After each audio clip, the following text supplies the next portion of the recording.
stated, my name is Dr. Angela Trego. I am really excited to be here. Today we're going to be talking about some of the fundamental, basic items of risk management. I'll be going over the fundamentals of risk management as if you have not had a lot of experience in risk management, and trying to boil those down into a few of the critical items that you should be utilizing to ensure that you aren't going around firefighting all the time. How many of you guys feel like you're firefighting in your organizations? Right? A lot of us do. We're not going through and taking a moment to stop and think about things and how to reset and how to figure out what are the problems and the challenges that are going to occur in our projects. As a result, we are always feeling like we're chasing our tails and fighting those fires.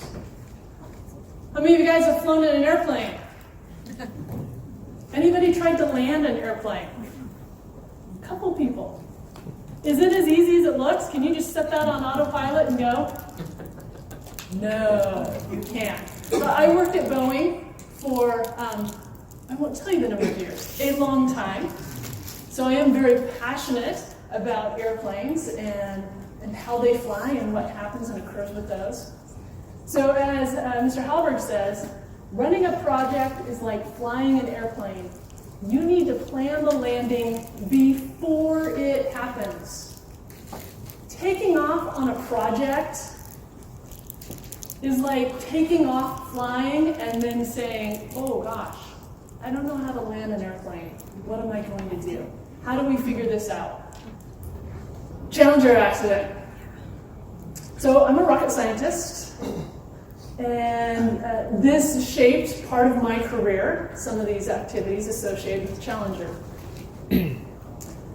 Challenger accident was caused by an O-ring. Small, went around the external tank. Okay. Small plastic part that was tested to about 50 degrees Fahrenheit because these rockets on the space shuttle almost always leave out of Cape Canaveral. I lived and breathed by a motto called test to fly, fly to test. It came out of this. You wanted to test every methodology, every way you thought possible that your vehicle is going to fly. And when you flew it, you only fly it within that regime. So with risk strategies, there's typically 4 strategies that you can look at. Avoid, transfer, accept, and mitigate. When you avoid, you're going to do whatever it takes to avoid it. Does anybody have some examples of some avoidance strategies? Don't launch. Don't launch. That's exactly right. Okay. We wouldn't have had an O-ring issue if they didn't launch. On the other spectrum is accept. When you accept, there can be a couple of different reasons why you want to accept your risk. The first reason is that it's so low that it doesn't matter if it's going to happen. The consequence is low, the impact is low, the likelihood is low. We're just not going to do anything associated with that.